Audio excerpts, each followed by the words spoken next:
Coach though on needing, just having a little bit more context. But I do think that more men. I was just telling somebody I'm fortunate that I was raised by my grandfather, a masculine man, an elder who had been married to my grandmother for over 53 years before she passed.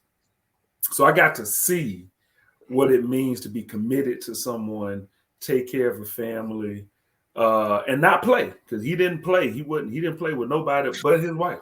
So I'll say that I think that what we kind of need, I know the question is we could move on, but I really think that what we need is a better understanding of, what it means to be a man. And I know that's, contexts are changing today, but I still think that we need that. And I think that, to me, that answers the question about being weak. Like, look, as a man, there's certain things that we have to be able to do, and then you got to move on. As a man, you're the anchor of your family, anchor of your circle. So you have to move on because people are watching you and moving with you. So that's my answer to that. Final thought: I've enjoyed, just like everything, listening to my brothers tonight, and I've also learned a lot, just like every time. I just think that you attract what you are most times. Sometimes you don't know it. And that's a lot of times why people end up in rhythms and in spirals, because you attract what you are. I'm speaking from experience. And I think that I'm with Coach on the trauma, and I'm with Antoine on having someone in your life that can help you. I see it as the same. If there's someone in my life who can help me not get stuck, you're helping me move through the trauma, but you're also allowing me to be vulnerable and feel. So that's why I would say that if you go through any heartbreak and heartache, leave space to feel, so you don't spread heartache and heartbreak to other places. But there's no such thing as perfection. So please grow up, move ahead, and just try not to make the same mistakes again. And thank you, brothers, for all of the brilliance tonight. Sorry about that. Stop being weak and move on. How about we change the sentence a little bit? Stop being weak or making weak excuses and move on deliberately. Focus on yourself. Focus on learning. Men can be weak, and that's okay sometimes. There's a few times in your life it's okay to cry. There's a few times in your life it's okay to be vulnerable, but not live it like that every day. That's not the world we want to live in. It's not the world anybody wants to live in. The old weak men create hard times create hard men create soft or easy times, and so on and so forth. You guys have all heard it. I don't need to repeat it, but gentlemen, especially to go back to our younger selves, focus on yourselves, focus on building the future that you want to build, and then find somebody that you want to have in it. Don't focus on finding somebody to build with. That's not the way to go. And that's all I've got. Gentlemen, thank you so much for being here tonight. And it's always a great honor to be in the company of kings. You guys are the best. Navigating the journey of getting over women. I guess my final thought is simple. You are going to get your heart broken. She is going to leave you. You are going to leave her. It is a part of life. Understand that you must move on, but just as Dustin said, you must move on deliberately and not take the past hurts into your next relationship or use your next relationship to try to get over your past hurts, because you will be damaging the next person that you get into a relationship with.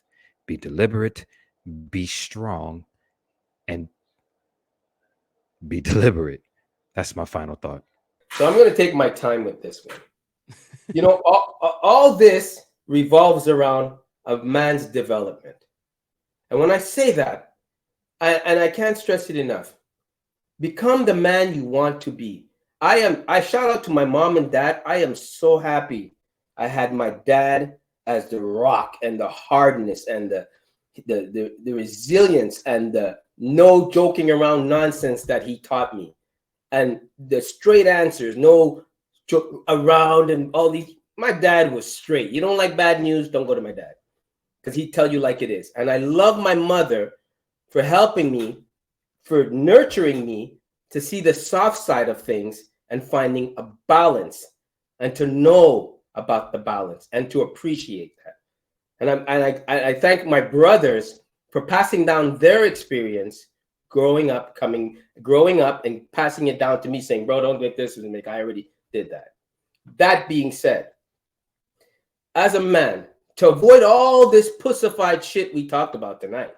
I don't know what these guys are talking about. You should not be crying like that. You should be developing yourself as the best possible man in life. Put yourself in the best position to succeed. Find the passion, find what you love to do, because when anything happens externally, you have that to bring you back, to remind you of who you are. And that was great for me. And I'm glad I have art, because everything that bad happened to me, I was able to channel it into what I love doing. And that took precedence over any other feeling. I'm not saying not to hurt. I'm not saying not to cry. I'm not saying any of that. But don't be no weak man. Okay, don't. You shouldn't be weak. Move on. Everything that happens to you happens for a reason and a purpose, and you're first to learn from it. The hard part is accepting it, because you're supposed to learn from it. That's really the hard thing, learning from it, because you want to change it. You want to try to go back and change it and fix it and show them that you're not that man, you're not that person. No, show the next person. But do whatever you need to do to get over whatever you need to get over, and not care about the person that's in front of you. Okay? Because I can assure you, they have their own lives, and if you're an idiot, they're going to recognize it, and they should leave. And if you can't get over it yourself, seek therapy, because obviously you ain't doing it. All right? And stop being this whole big, stop making life humans are so good at making life complicated. Don't. All right? Simplify things. It's easier that way. Black or white. Don't have a gray area. If you have to think about it, that's the gray area. No, make a decision, stand by your decision, and accept the responsibility, the consequences from that decision, so you can grow.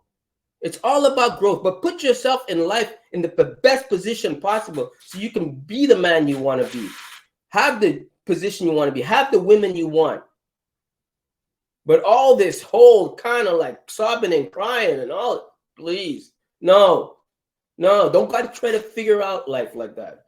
It happened for a reason. That's how I say that. First and foremost, for a majority of people out there, breakup is inevitable. It's going to happen. It's a part of the process of just individual and personal development. And so generally, in most cases, because you don't go into most relationships with the anticipation of it failing, it ends up becoming some version of trauma. Your goal, your responsibility from that is to find the path to healing for you. For the most part, that means that you should not jump straight into another relationship coming off the back ends of that one, simply because you're not ready. You have to go through the healing process for yourself. That being said, I don't like to focus on getting over it, because let's just be completely honest. I don't care who you are. If you've been through a serious breakup, you'll never forget that person. That's the experience that you cannot erase. So what can you learn from the experience? What did you learn about yourself? Right? Once you look at that, the learning, and then learn, understand where it is you want to go, what you want to achieve in your life, and who you want to be, then compare that behavior to the behavior of the person that you want to be, and plot that course right now to progression. That's the goal from that point on. Growth is available, but again, you have to make the hard decision to grow. That being said, you're growing into the person that you desire to be. So that when the next person comes along, you are the better, healthier version of yourself. It's not predicting who that person is or how they feel or whatever. You're not doing it for them. You're doing it for yourself. That's the key. The key is that in the scope of this development, you're being the better version of what we tend to understand is authentic manhood. Authentic manhood means that you can assume the responsible role of a man at that place when you meet that young lady that you want to spend the rest of your life with. What does that mean? That means that provision and protection is available. That means that being able to have healthy, honest conversation with your soon-to-be kids is available. Why? Because you had experienced breakup. So when they go through it, now you can have those conversations with them at an earlier age to help them get over that trauma. So with that being said, that's my points for this evening. And again, thank you all for listening.